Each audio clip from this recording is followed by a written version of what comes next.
Hello everyone. Today we will discuss the latest legal development of the Delhi High Court और case है pension rules के बारे में। और इसमें कहा गया है कि वाइफ को पेंशन नहीं मिलेगी।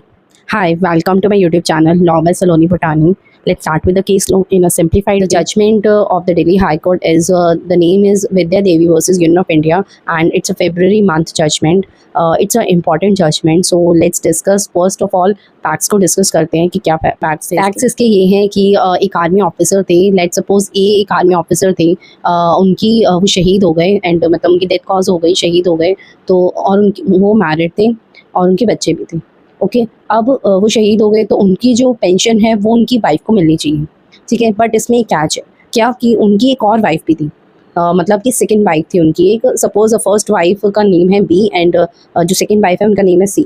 तो ये जो आर्मी ऑफिसर थे वो फर्स्ट मैरिड थे बी के साथ, देन उनकी एक सेकंड वाइफ थी सी।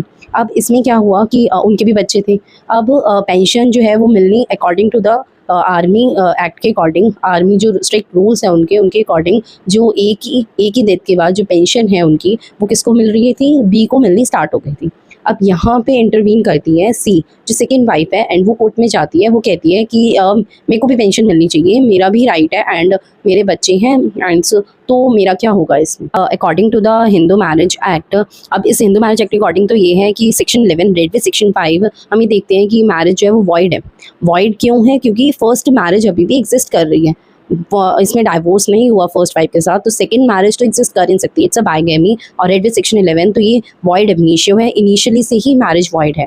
और हिंदू मैरिज अब हिंदू मैरिज एक्ट में तो एक ही वाइफ को अलाउड है, एक ही वाइफ अलाउड है और उसी के राइट्स आ जाते हैं सारे। एंड आर्मी रूल्स के अकॉर्डिंग भी देखा जाए तो किस किस को पेंशन मिलती है, उसमें मिलती है फर्स्ट लीगली वेडेड वाइफ को मिलती है, सेकेंड डिपेंडेंट्स ऑफ पेरेंट्स, जो पेरेंट्स डिपेंडेंट है उनको मिलती है, एंड थर्ड वन इज जो लेजिटिमेट चिल्ड्रंस होते हैं उनको मिलती है। तो अब कोर्ट ने सिंपली इसमें क्लैरिफाई किया, कोर्ट ने सिंपली क्लैरिफाई किया कि मतलब जो सेकंड वाइफ है वो उनकी जो मैरिज थी एक तो वाइड है सेक्शन 11 रेड सेक्शन 5 के साथ, और आर्मी रूल्स भी लेजिटिमेट लॉफुल वेडेड वाइफ को ही पेंशन देता है। तो इससे क्लियर हुआ कि जो सेकंड वाइफ है उसको पेंशन नहीं मिलेगी, सिर्फ फर्स्ट वाइफ को ही होगी। अब सेकंड क्वेश्चन जो सी ने उठाया वो ये कहा कि अब उसके बच्चों का क्या होगा। बच्चों के पास एक लिमिटेड राइट्स हैं उसके, लेकिन जो वाइफ है उसके पास कोई राइट नहीं है पेंशन से रिलेटेड, लेकिन बच्चों के पास एक लिमिटेड राइट्स हैं according to the Hindu marriage act. और कोर्ट ने सिंपली डिसीजन दिया कि वॉइड मैरिज है तो उस पर कोई राइट नहीं है सेकंड वाइफ का, फर्स्ट वाइफ को ही जो पेंशन मिल रही थी उसी को ही मिलती रहेगी।